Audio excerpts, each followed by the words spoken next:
मैंने कहा ना, जब कई बार क्या होता है, जो चोर वो आपके साथ चोरी करके सुबह जब लोग बैठे होते हैं बीच में खड़ा हो जाता है कि चोरी होगी चोरी होगी, तो बीच में चोर वही होता है। इसलिए यही वही है, चोरी करके बीच में आके खड़े हो जाते हैं, नहीं चोरी होगी। जैसे पीडीपी लाई वो तरीका नहीं है। हम भी जानते हैं कि काफी मुश्किलें और मुसीबतें लोगों को हैं जम्मू कश्मीर में, जब से ये स्टेट टूट के यूटी बनी है। लेकिन जो बिल अगर लाना है कि उमर अब्दुल्ला सरकार अपनी जिम्मेवारी समझती है और उनको पता है कौन सा बिल जरूरी है कौन सा नहीं है।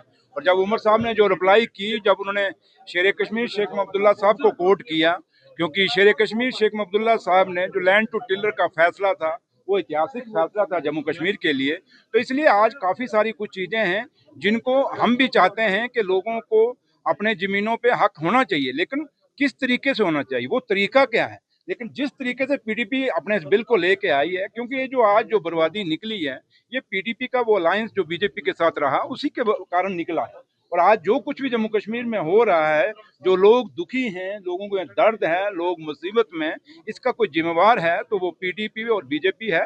लेकिन सिर्फ है कि पीडीपी जम्मू कश्मीर के लोगों को धोखे में रख के ऐसे एक दिल से वो बिल नहीं लाते, अंदर से उनका चेहरा कुछ, अंदर से दिल में कुछ और है। अंदर दिल में फूल है, बाहर सुनिए, अंदर दिल में फूल है, बाहर वो कलम दवात दिखाते हैं। तो उनको कहिए भैया फूल के साथ हो तो फूल ही रखो, पर बाहर कलम दवात किस लिए दिखाते हो। रीजनल पॉलिटिक्स हुई, रीजनल किया किसने नहीं किया। हमने कौन से वोट अंदर जाके देखे, 3 वोट तो वहां की रिजेक्ट भी तो हुए। वो कौन से एमएलए थे जिनको वोट डालने नहीं आए। हम इन एमएलए से जिन लोगों ने वोट अपना रिजेक्ट किया और कहते हैं हमसे गलत वोट पड़ गया, इनसे तो वो गरीब, वो बुजुर्ग आदमी अच्छा, जो अनपढ़ है बिल्कुल, और इसको सिर्फ हम बताते हैं कि ऊपर से इतने नंबर पर वोट है या नीचे से इतने नंबर पर वोट है, तो वो लोग वोट डाल के हमें जिताते हैं। तो ये पढ़े लिखे एमएलए जो अपना वोट नहीं समझ सकते, तो इसका मतलब ये नहीं है कि उन्होंने हमें वोट डाला, किसने डाला। यही तो हिंदुस्तान की डेमोक्रेसी की खूबसूरती है, और यही हिंदुस्तान के उस जो चुनने की प्रक्रिया उसकी खूबसूरती है कि हम किसी के वोट को देख नहीं सकते।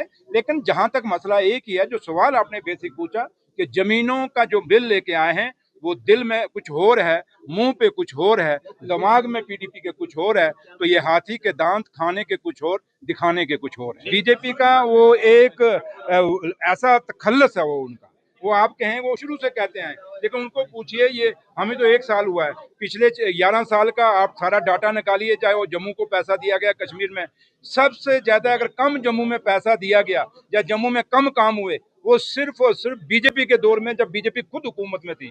एलजी साहब ने भी अगर कुछ किया है तो वो भी उन्होंने जम्मू के साथ डिस्क्रिमिनेशन की है। आप खाका निकालिए, आपको जो कुछ चाहिए, हम डिस्क्रिमिनेशन दिखाते हैं किसकी है। लेकिन फर्क इतना है कि बीजेपी ने जो जम्मू के साथ नुकसान किया, 28 सीटें जीती, पिछली बार भी ये जीते 2014 में, तब भी धोखा किया जम्मू के साथ, आज भी धोखा कर रहे हैं। लेकिन जम्मू के लोगों को सोचते हैं, ये जम्मू के लोग हमेशा हमारे वो क्या कहते हैं, कौन से मजदूर होते हैं उनको, बंधुआ मजदूर, ये सोचते हैं जम्मू कश्मीर का वोटर या जम्मू कश्मीर के लोग हमारे बंधुआ मजदूर हैं, हमेशा हमें वोट डालेंगे। ये गलत फहमी में है, जम्मू के लोग जान चुके हैं। क्योंकि उमर अब्दुल्ला सरकार का फैसला, जो दरबार मूव का फैसला बीजेपी ने बंद किया था, जो दरबार मूव नहीं होता था बंद कर दिया था, आज वही फैसला द्वारा उमर साहब सरकार ने शुरू किया है, उमर साहब का ये फैसला है। तो इसलिए आज जम्मू के लोग, जम्मू के व्यापारी को, जम्मू के ट्रांसपोर्टर को, जम्मू के आम लोगों को ये जवाब देंगे कि भाई अगर नेशनल कॉन्फ्रेंस जिस पे आप इल्जाम लगाते हो कि डिस्क्रिमिनेशन की है, आखिर जम्मू के लोगों के हित के लिए फैसला किसने लिया, उमर अब्दुल्ला सरकार ने।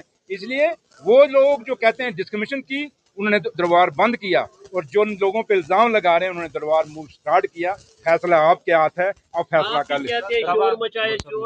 कौन मैंने वही कहा ना, वही मैंने कहा ना, जब कई बार क्या होता है, जो चोर वो आपके साथ चोरी करके सुबह जब लोग बैठे होते हैं बीच में खड़ा हो जाता है कि चोरी होगी चोरी होगी, तो बीच में चोर वही होता है। इसलिए यही वही है, चोरी करके बीच में आके खड़े हो जाते हैं, नहीं चोरी होगी।